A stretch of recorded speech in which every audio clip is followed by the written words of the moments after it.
السلام عليكم ورحمة الله وبركاته. أعوذ بالله من الشيطان الرجيم. بسم الله الرحمن الرحيم. الحمد لله رب العالمين، والصلاة والسلام على أشرف الأنبياء والمرسلين سيدنا محمد وعلى آله وصحبه أجمعين. سبحانك لا علم لنا إلا ما علمتنا إنك أنت العليم الحكيم.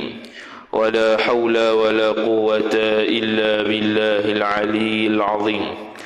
رب اشرح لي صدري ويسر لي أمري واحلل عقدة من لساني يفقه قولي وسدد لساني واهد قلبي بحق نبيك محمد صلى الله عليه وسلم.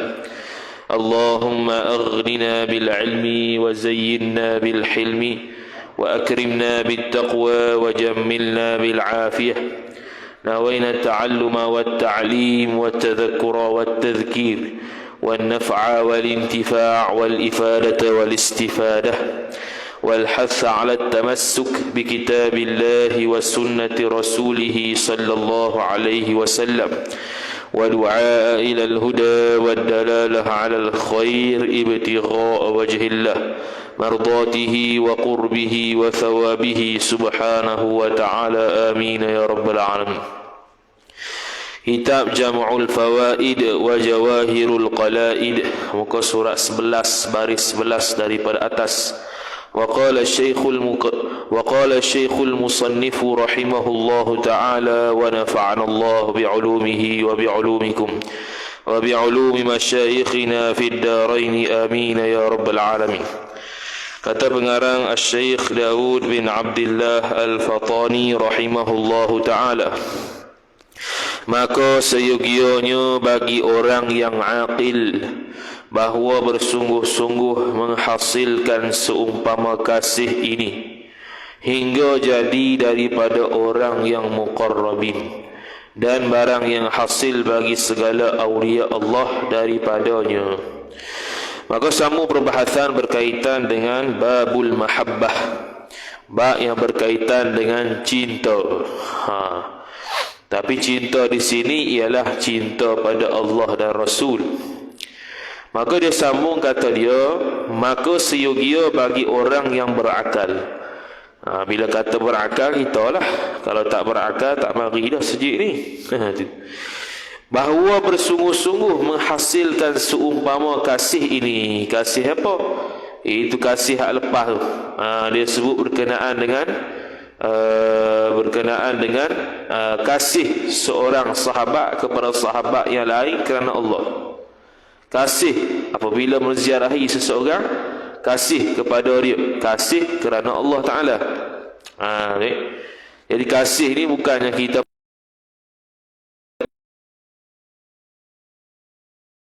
beza-beza. Kalau kasih pada Allah, cara Allah.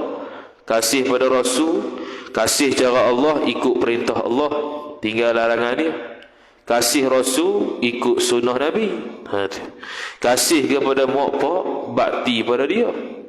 Kasih kepada isteri, beri hak dia. Jadi beza-beza. Bila kata kasih ni memang kasih satu perkataan, tapi beza-beza bila kita pergi pada setiap satu.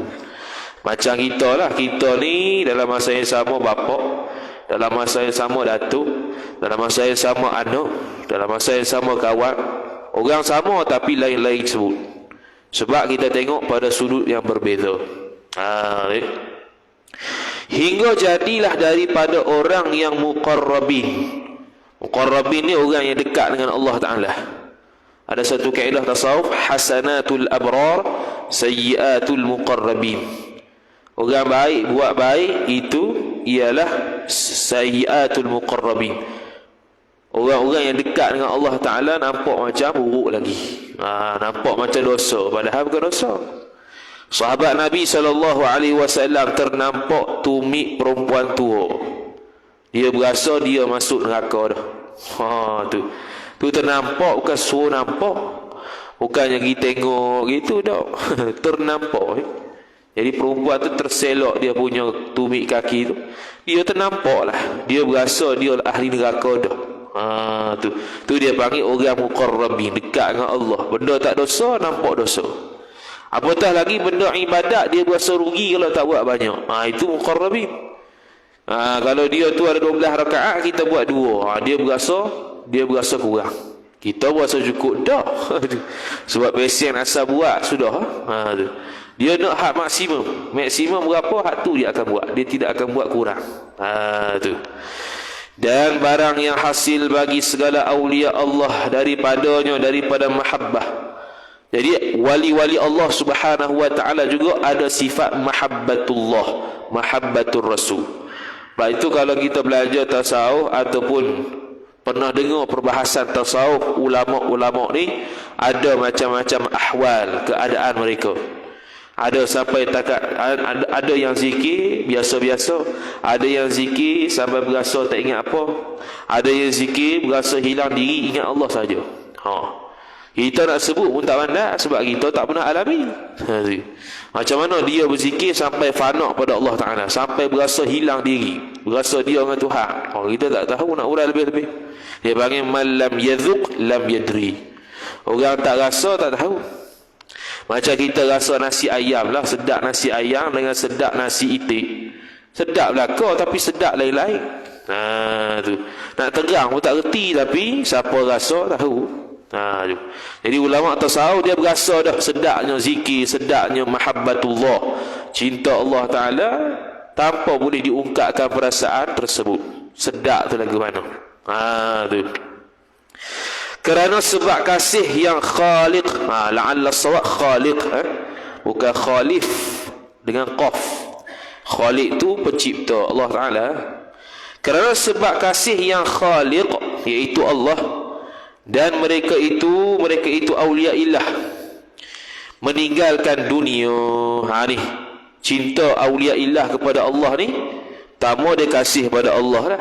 Yang kedua dia meninggalkan dunia.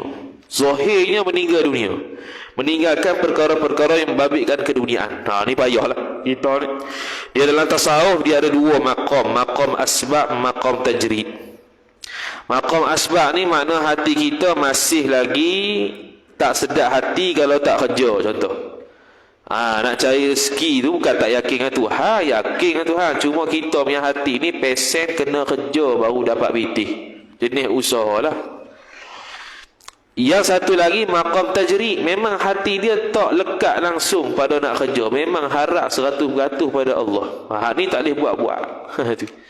Jadi hati kita masing-masing lah. Kita berasa duduk rumah macam tak ada apa, tak ada pitih mari pun. Itu maqam asbab. Memang tak mari sungguh, memang kena kerja.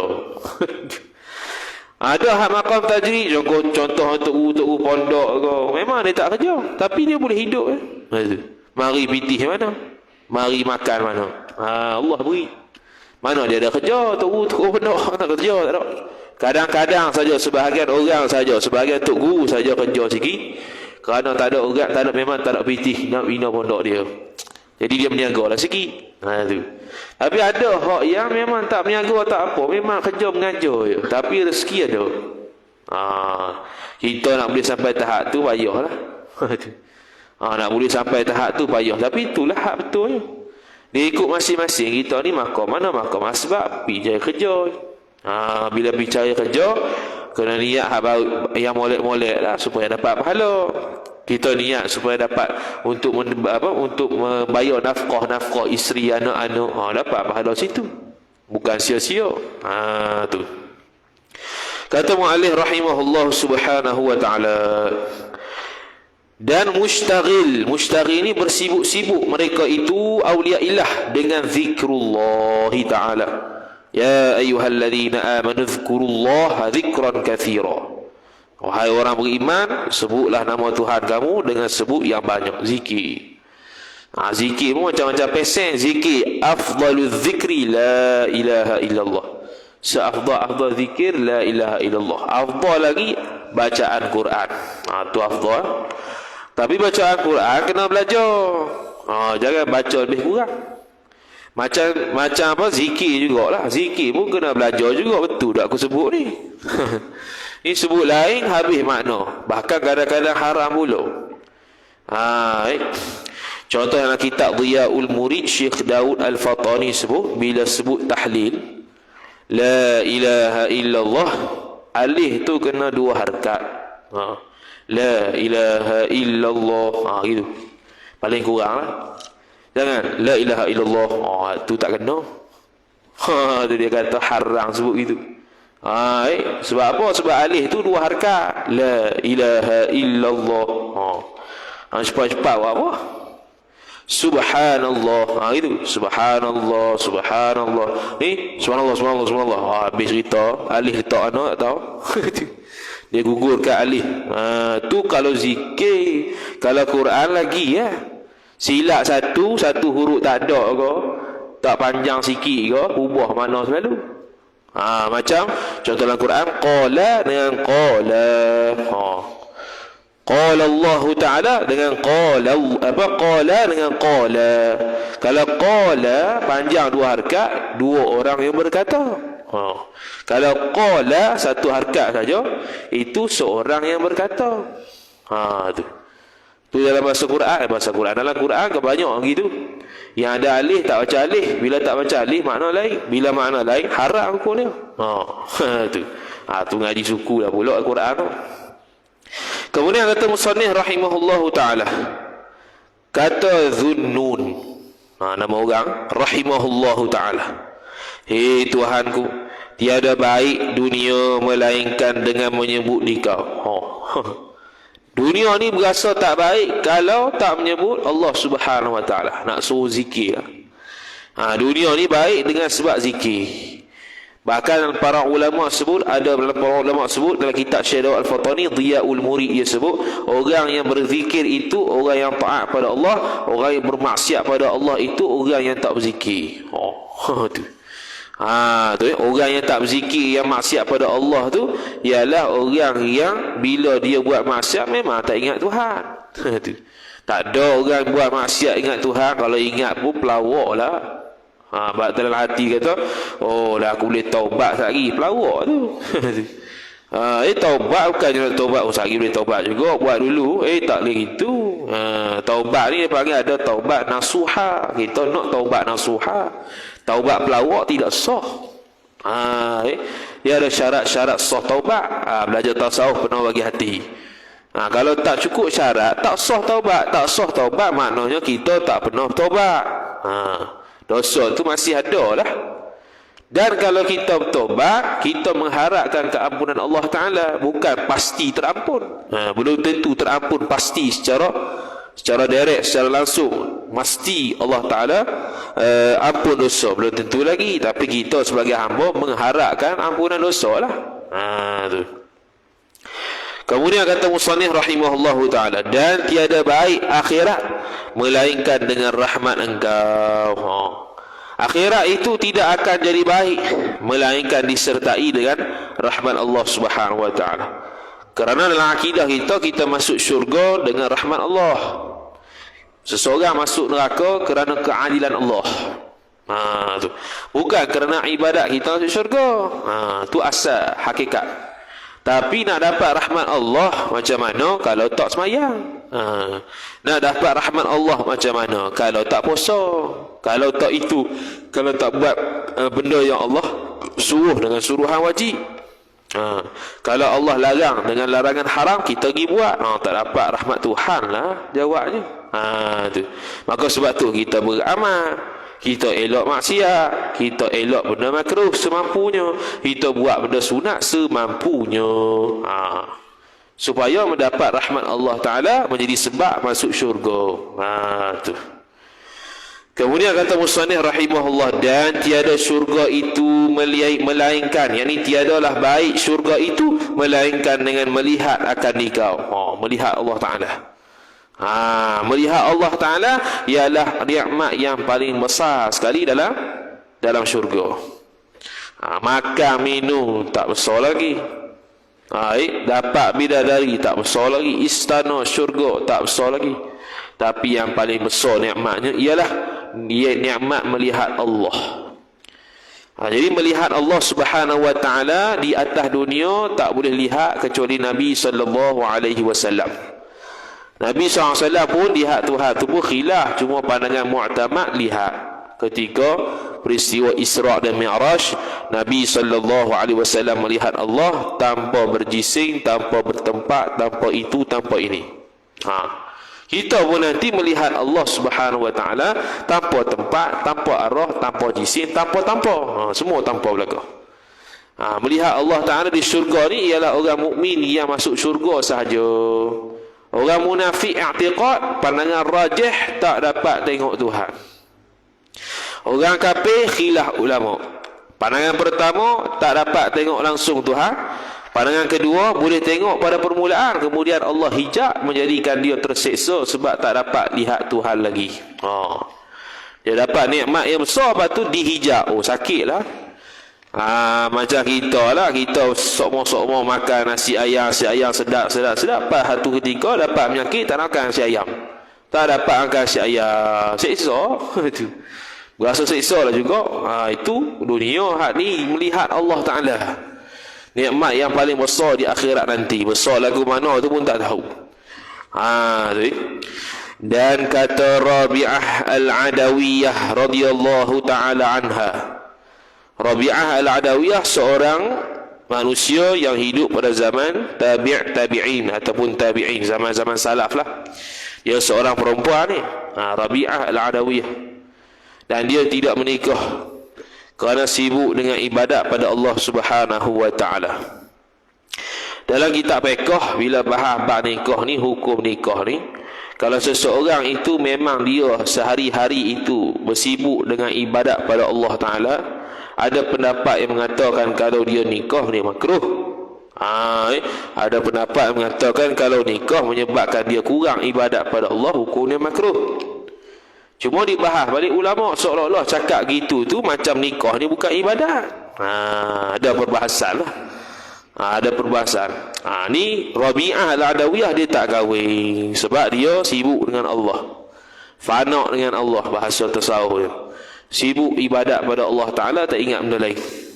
Al-Imam Al-Hasan Al-Basri rahimahullahu ta'ala pernah meminang meminang Rabi'ah Al-Adawiyah, tapi tak diterima. Jadi Rabi'ah Al-Adawiyah radhiyallahu ta'ala anha kata, telah hilanglah segala bintang dan tidurlah segala mata. Ni bahasa dia ni.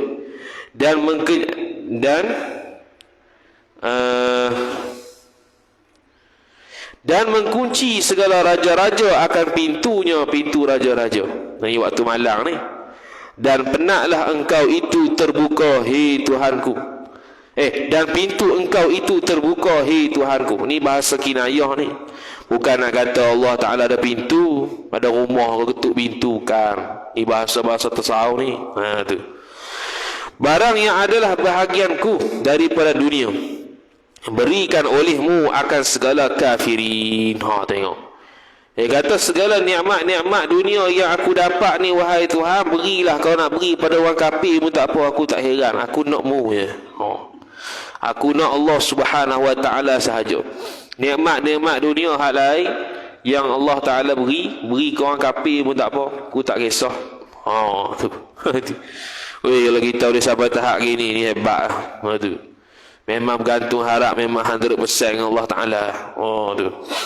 Dan barang yang ada bahagianku pada syurga, beri olehmu akan segala orang yang asin daripada mukmin. Asin ni orang yang bermaksiat. Daripada mukminin, orang-orang mukmin. Dia kata kalau bahagianku ada dalam syurga, nanti aku masuk syurga ke apa ke, kau berilah syurga itu kepada puak-puak maksiat di kalangan orang mukmin. Aku tak nak pun tak apa, aku tak ada pun tak apa. Ni maksud apa ni? Bukan maksud dia tak mau masuk syurga. Jadi orang tasawuf ni, kata Al-Imam Abu Yazid Al-Bustami rahimahullahu ta'ala, dinukilkan dalam kitab Hashiyah I'anatul Talibin karya Syekh Abu Bakar Syatta rahimahullah.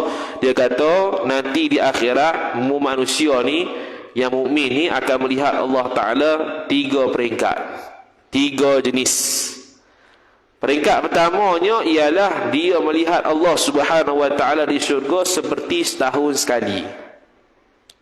Mana jaranglah tengok Tuhan ya. Okey. Pandangan pula. Martabat yang kedua, peringkat yang kedua, seseorang itu melihat Allah Subhanahu wa taala seperti melihat tiap-tiap hari. Lama sikit. Mana tiap-tiap hari sekali tengok. Tiap hari sekali tengok.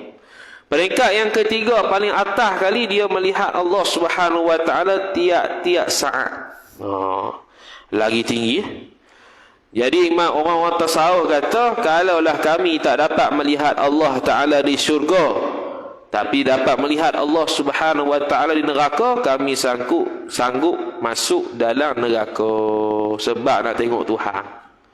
Tu ikhlas lillahi ta'ala sungguh tu. Allah ni payah kita weh. Paling kurang kalau beramal kena syurga, nak elok neraka tu ikhlas dah. Ikhlas tahap 2 lah, tak tinggi lagi. Kalau tinggi itu memang tak ada apa dah, memang tak ada apa. Syurga pun tak, neraka pun tak. Yang nak Allah. Tu. Kalau sampai hak tu tinggi sekali lah. Tak mengharap dah syurga neraka. Syurga neraka makhluk Allah. Akhirat, bangsa akhirat. Jadi dia naknya Allah. Kalau masuk syurga, kalau masuk neraka sekalipun, dia tahu kata orang yang memasukkan dia tu kekasih dia. Bertahap tu weh. Ni orang tasawuf. Jadi dia sekarang ni, dia kata, kalau ada bahagianku dalam syurga, kau berilah pada orang-orang yang maksiat di kalangan orang mukmin. Aku tak kisah, tak ada pun tak apa. Kemudian, tiada berkehendakku akan dunia dan tiada akhirat. Yang ni tak berkehendak kepada akhirat, melainkan melihat akan dikau, akan Allah. Dunia pun tak mau. Dunia, dia kata, nikmat dunia kau beri pada orang kafir, tak apa, aku tak nak. Nikmat akhirat apa dia? Masuk syurga kau beri kepada orang-orang mukmin yang maksiat, aku tak mau, tak apa. Yang aku nak lihat Allah Subhanahu wa taala. Ni mahabbah cukup tinggi lah. Mahabbatullah yang paling tinggi gini. Kita mahabbatullah biasa-biasa pun alhamdulillah dah. Buat apa yang disuruh, tinggal yang dilarang, tu okey dah. Tu tahap kita lah, orang-orang macam kita ni. Kemudian berkata ia Rabi'atul Adawiyah, hei Tuhanku, tiada aku daripada mengadu-ngadu, dan tiada mengaduku daripada bahawa kehendakku akan dikau jua. Dia kata, wahai Tuhanku, tak adalah aku ni daripada golongan orang yang mengadu-ngadu, dan tak adalah aku mengadu daripada bahawa kehendakku akan dikau jua. Aku tak mau mengadu dalam benda lain, aku nak mau ya. Aku tak mau termasuk di kalangan orang-orang yang mengadu-ngadu kepada Allah, tapi aku nak satu ya, iaitu nak Allah Subhanahu wa taala. Tu hebat tu. Memang mahabbatullah yang cukup tinggi. Ni babul mahabbah, dia cerita berkenaan dengan mahabbatullah di kalangan ulama ni. Melihatkan kehendakku akan dikau jua, ya maulaya. Maulaya ni wahai tuanku. Tuanku dan tiada berkehendak aku akan manna dan salwa. Tu ayat Quran tu. Manna dan salwa tu. Wa anzalna alaikumul manna was salwa. Manna ni apa manna? Kalau kita tengok, saya tengok kitab Murah Labi Tafsir An-Nawawi, tafsir Syekh Nawawi Al-Bantani, ni surah Al-Baqarah lah. Wa anzalna alaikumul manna wassalwa. Manna tu dia kata wa huwa syai'un kas-samghi, iaitu sesuatu yang macam getah, kana yaqa'u 'alal asjari, dan dia ada di pokok-pokok. Kok getah lah, senang cerita je. Ada getah kat pokok. Lepas tu dia kata kasyahdi, seperti getah. Wa kana yaqa'u 'ala asjarihim minal fajri ila tulu'i syamsi, dan berlaku ke atas pokok-pokok ni, pokok-pokok yang ada al-manna tadi tu, yang macam getah tu, daripada fajar sehingga terbit matahari. Ada apa? Likulli insani sa'un, setiap seorang tu boleh dapat satu gantang. Benda getah tu, satu gantang. Tapi start daripada fajar tu subuh sampai terbit matahari, Allah beri pada mereka. Puak-puak ni lah yang dapat nikmat ni. Lepas tu dia kata salwa ni pula ialah satu burung, ta'irun laisa lahu dhanbun, yang tak ada ekor. wala yatiru illa qalila, dan dia tak terbang melainkan sekejap dia terbang. Wa yamutu idza sami'a sautar ra'di, dan burung ni, burung salwa ni mati. Kalau tuan-tuan ada phone tu, boleh check Google, share Google, tulis as-salwa, tu dia bahasa Arab lah, bahasa yang dalam kitab tu. Tulis burung salwa, bahasa Melayu pun dah keluar dah, burung salwa. Tu dia keluar buka image tu, tengok burung salwa macam tu, burung salwa nama dia. Kita pun tak tahu Melayu nak panggil apa. Jadi dia kata burung tersebut tak ada ekor dan dia tu jarang terbang. Dan dia mati bila dengar kilap menyambut, dia mati. Burung salwa ni. Lepas tu dia kata fayulhimuhullahu ayyaskuna jazairal bahr. Allah Subhanahu wa taala mengilhamkan dia tu untuk duduk di pertengahan laut. Payah pula. Di pertengahan laut, allati la yakunu fiha matar, yang mana di sana tidak ada hujan, wala ra'dun, dan tidak ada kilat. Allah Taala ilham kepada burung salwa untuk tinggal di pertengahan laut, yang mana laut situ tu tak ada kilat, tak ada hujan. Tu ila inqidai awanil matar war ra'di, sehinggalah habis selesai hujan dan kilat. Habis selesai hujan dan kilat, patah baliklah mu nak pergi mana. Tapi waktu hujan dan waktu kilat tu, Allah Subhanahu wa taala mengilhamkan burung ni untuk jauh pergi ke tempat lain. Lepas tu dia kata fayakhruju minal jazair, maka burung tu pun keluarlah daripada kelompok laut tadi, laut yang tengah-tengah tadi, wa yantashiru fil ard, kemudian dia berterbangan di bumi. Habis. Lepas tu dia kata, ni, wa khasiyatuhu anna akla lahmihi yulayyinul qulub al-qasiyah. Khasiat burung salwa ni, apabila makan daging burung salwa ni, dia akan melembutkan hati yang keras. Tapi payah juga nak cari burung salwa. Jadi daging burung salwa tu, kata Syekh Nawawi Al-Bantani rahimahullahu ta'ala, dia mampu untuk melembutkan hati-hati yang keras. Hati batin ni, bukan hati zahir. Tu. Kemudian kata Musallih, dia kata, dan tiada berkehendak aku akan manna wassalwah, yakni nikmat dunia. Maka jika engkau berikan bagiku dunia dan uqbah ni akhirat.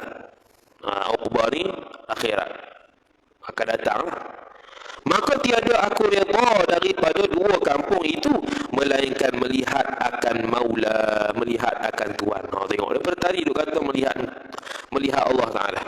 Aku tak redha kalau mu wahai Tuhan beri kepada aku dunia, beri kepada aku nikmat akhirat, tapi mu tak beri aku nikmat melihat Tuhan. Aku tak redha.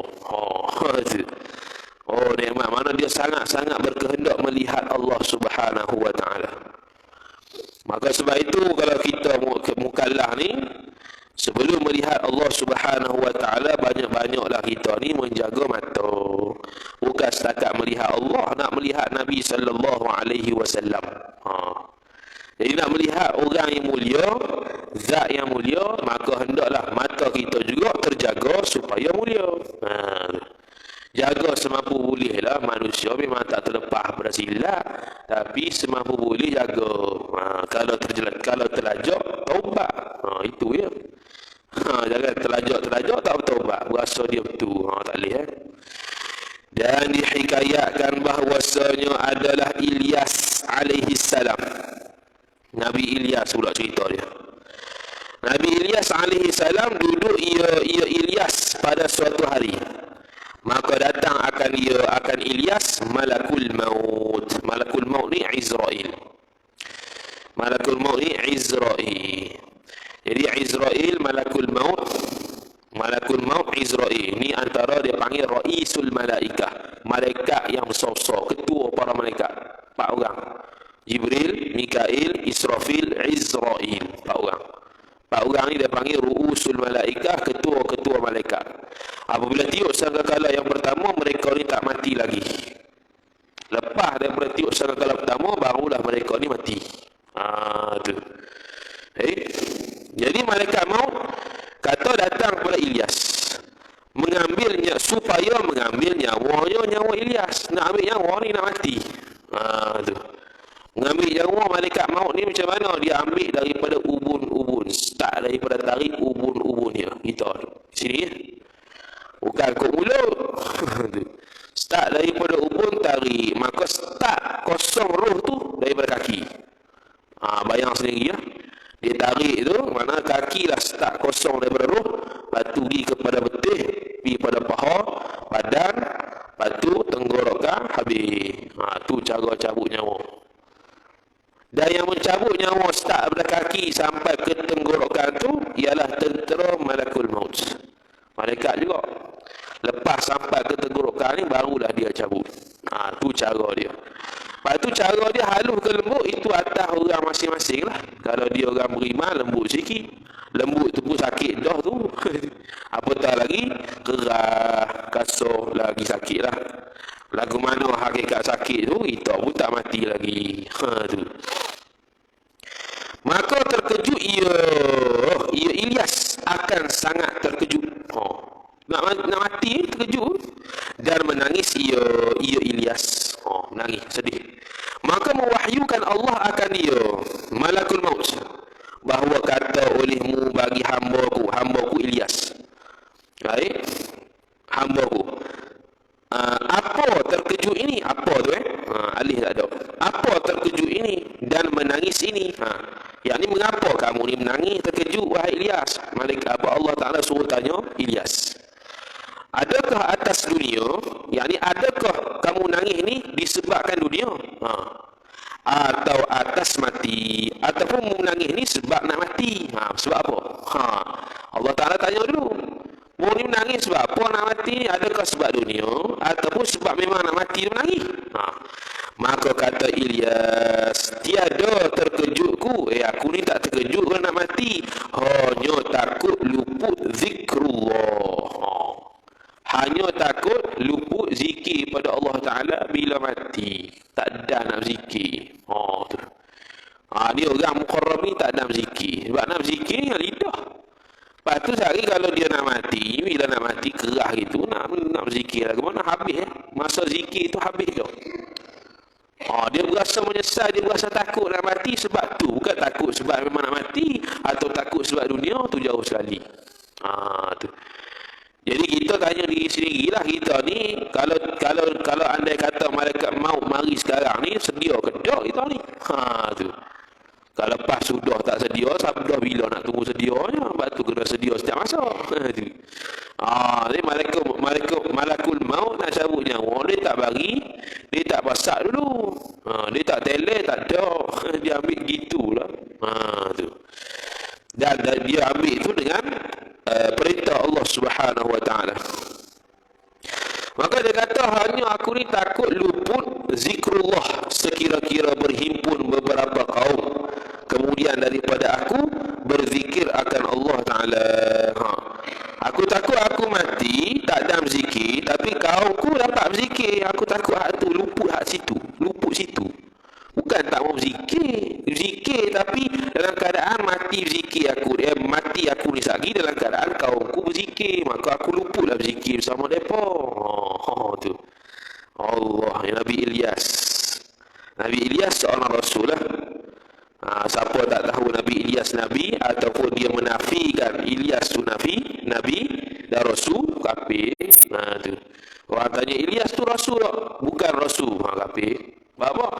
Sebab Ilyas itu salah satu daripada nama Nabi yang wajib diketahui secara terperinci. Sebut dalam Quran. Kata mu'alif rahimahullah subhanahu wa ta'ala, dan tiada aku dapat berzikir.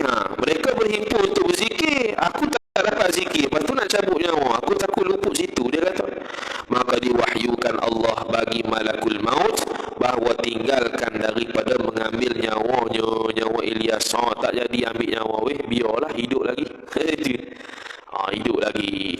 Kalau Nabi Idris alaihissalam, dia tu minta pada Allah nak mati sebab nak rasa sakit mati. Tu. Nabi Idris alaihissalam orang yang paling aling atas dunia.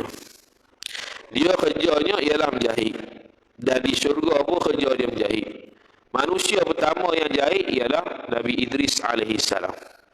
Semua benda dia dah tahu kecuali satu, rasa sakit mati. Maka dia pun minta pada Allah Ta'ala untuk cabut nyawa dia, lepas tu letak balik. Cabut nyawa, letak balik, apa aku nak rasa sakit mati tu. Maka Allah Subhanahu Wa Taala pun makbul permintaan dia. Makbul permintaan dia. Matilah Nabi Idris tu, lepas tu buat masuk balik badannya. Dan Nabi Idris alaihissalam lepas tu diangkat ke langit. Maka kitab Kifayatul Muhtaj Syekh Daud sebut, bila kiamat berlaku, seorang manusia yang tak akan hancur badannya ialah Nabi Idris alaihissalam. Sebab dia sudah merasai mati, maka kiamat dia tak akan mati. Itu khususiat Nabi Idris lah. Tu boleh tengok lagi kitab Kifayatul Muhtaj, cerita berkenaan Isra' Mi'raj. Tu. Kemudian kata musannif rahimahullahu ta'ala, maka bahawasanya hamba-Ku memohonkan hidup ia hamba kerana menyebut akan daku. Allah Ta'ala tak jadi nak cabut nyawa sebab dia berasa rugi kalau tak berzikir pada Allah Subhanahu Wa Ta'ala dalam keadaan kaum dia sedang berzikir ramai-ramai. Tu. Jadi zikir ramai-ramai tak ada masalah, sila lah. Nak berzikir seorang, sila. Nak berzikir kuat, sila, tapi kuat yang sampai tak mengganggu orang. Ini orang duduk tengah tidur, dia baru nak berzikir, tak jadi. Kemudian haram kalau dia ganggu, walaupun bacaan tu Quran sekali pun. Kalau ganggu, kemudian haram. Jadi kalau ada kuat ni dia panggil jahar, zikir jahar. Zikir kuat ni ada kuat yang tak mengganggu, ada kuat yang mengganggu. Yang tak bolehnya kuat yang mengganggu, kuat yang tak mengganggu tak apa. Tu. Kalau sir pula, baca sendiri-sendiri, kita sendiri dengar, orang sebelah tak dengar. Tu. Itu juga bacaan dalam semayang. Bacaan kita sir, mana kita saja dengar, bukan orang sebelah dengar. Kita payah nak amal ni. Apa? Bila tu imam takbir ya, Allahu Akbar, bunyi dah. Satu masjid berdengung bunyi tu. Padahal suruh baca sir. Saya pergi ke Aceh, masjid negeri dia. Masjid negeri dia sembahyang Jumaat. Jadi tu bukan tu khatib, tu azan itu, tu bila dia itu, dia cerita, dia kata, tolong senyap, tolong baca sendiri-sendiri sebelum sembahyang, tolong baca sendiri-sendiri perlahan. Jangan sampai orang sebelah dengar. Kita dengar tu macam pelik juga, sebab kita tak pernah tengok lagi dah, memang senyap sungguh. Kita berasa sembang ni. Lepas tu mayang sungguh, memang sungguh senyap. Memang baca sendiri-sendiri. Yang bising tu orang Malaysia ya. Orang Malaysia habis sana. Hak lain memang betul baca sendiri. Kita try lah tengok pi sikit, kukuk tak gerak mulut ke. Gerak juga. Tu. Itu kita pergi Aceh gitu lah. Habis.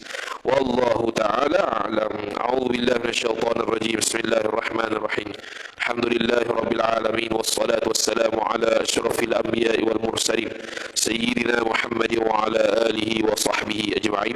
Allahumma zidna ilma warzuqna fahma. Allahumma zidna ilma warzuqna fahma. Allahumma zidna ilma warzuqna fahma. Wa sallallahu ala sayyidina Muhammad wa ala alihi wa sahbihi wa baraka wa sallam. Walhamdulillahi rabbil alamin. Wassalamu alaikum warahmatullahi wabarakatuh.